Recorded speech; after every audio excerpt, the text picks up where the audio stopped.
Okay, today we're taking a look at some sections from Chapter 2. Chapter 2 is all about variables.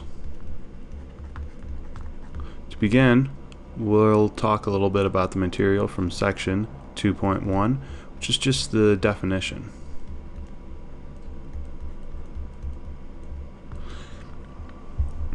Now, a variable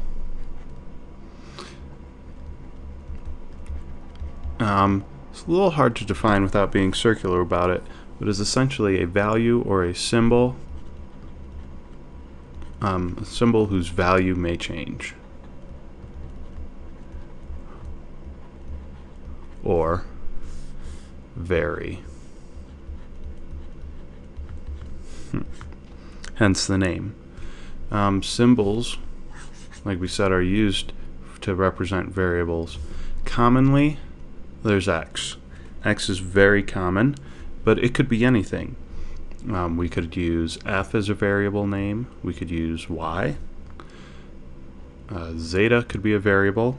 Greek letters are pretty common. Zeta, alpha. Could just be a shape, really.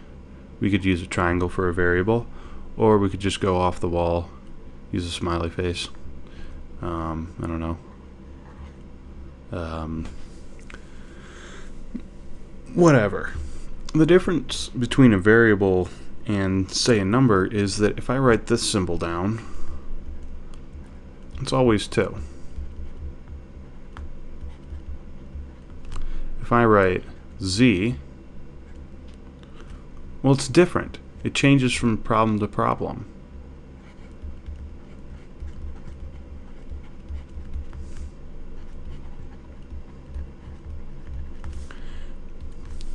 Z, in the value of it, depends on the context of the problem. It changes. Now, a variable is contrasted with a constant.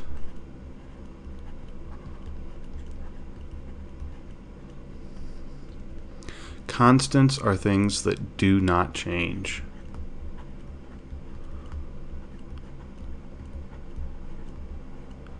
Most people would tell you death and taxes, but in mathematics we can be a little bit more certain than that. Our numbers, for instance, are constants.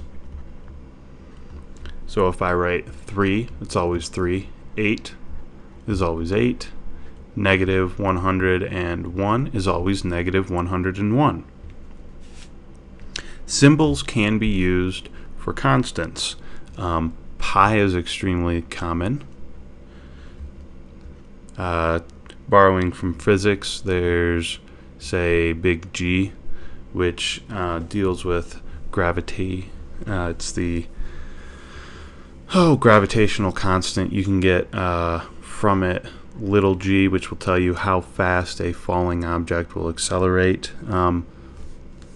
Why didn't I just use little g then? Because this will actually change depending on your altitude. Or perhaps h bar, which is the reduced Planck's constant, which has to deal with blackbody radiation.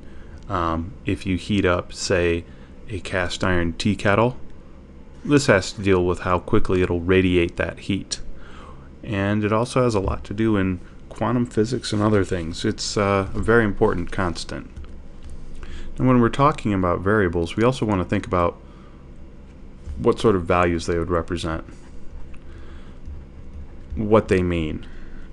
And these values, they can be found. For example, if I take the equation 4x minus 1 is equal to 7,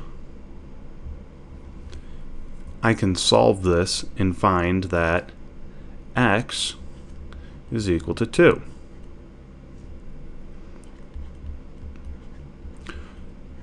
Four times 2 minus 1 is 8 minus 1 is 7. Or the variable itself could not really be about a specific number. It's not something that's meant to be solved for. It's just representative of a number. The value could be irrelevant.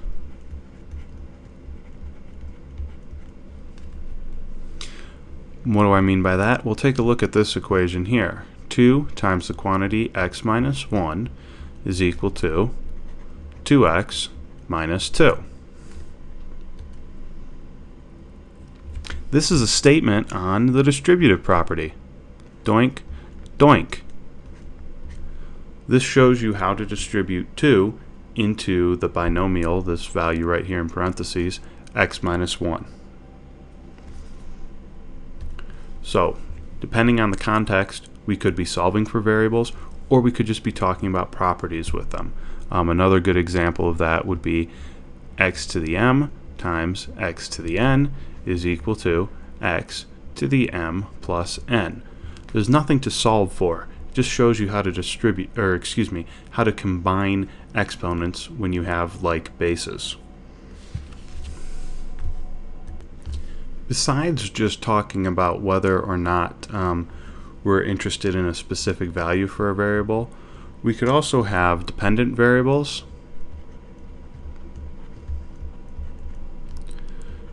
or independent variables.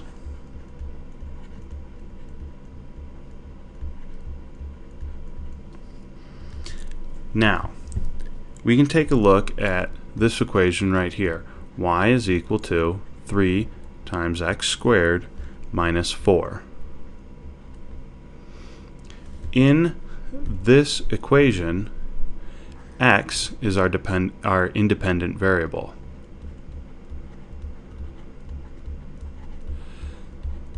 Now, how do I know that? Essentially because I wrote out this equation. I was able to decide, hey, which variable is my independent variable? X is my independent variable. X is the independent variable, which is what we can change.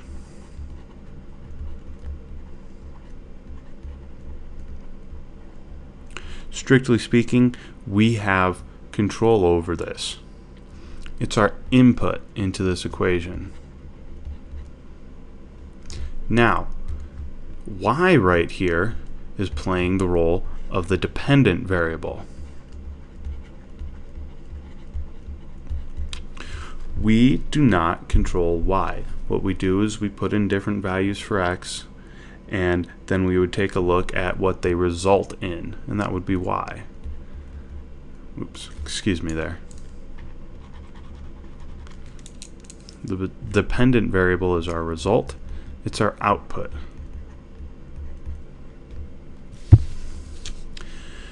X is very commonly the independent variable.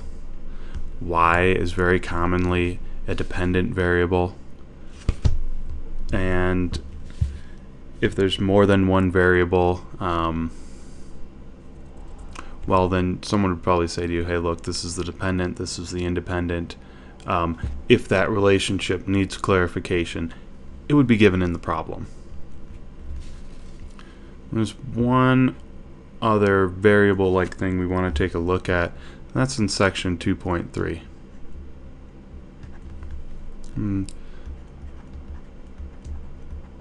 Parameters.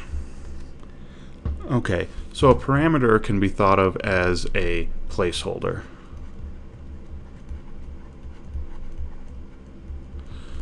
So, okay, we had variables that we don't know. Isn't that kind of a placeholder too? What's the difference between a variable and a parameter? Essentially, interest.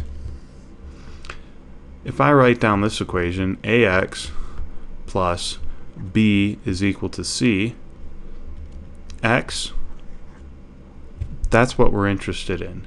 A, b, c. These just describe kind of the shape of the equation. They say, look, we're in this sort of equation. This would be called a linear equation. It says, hey, this is kind of what all linear equations look like. And they're all going to have an x about there. So A, B, and C would represent numbers.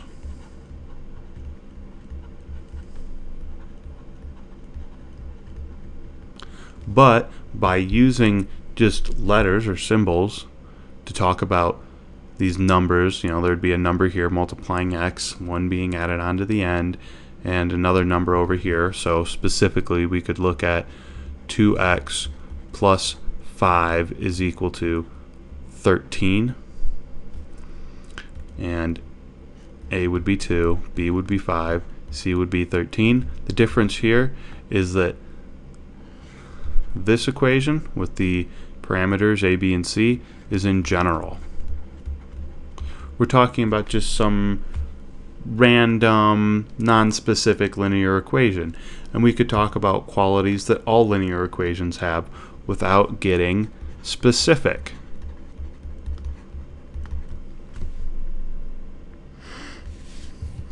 Another example of parameters would be in an example we already used. X to the m times x to the n is equal to x to the m plus n. In most cases, we're going to be interested in the x.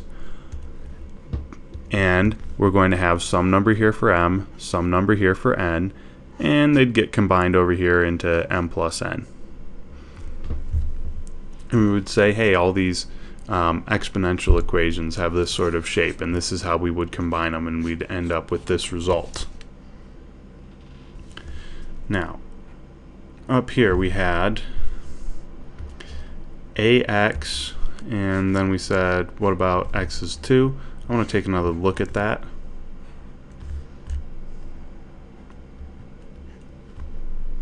Now, a is multiplying x.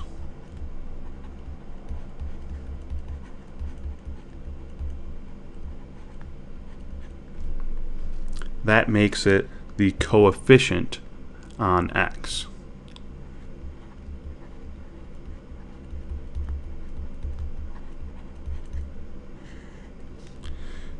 Coefficient is a value that is multiplying a variable.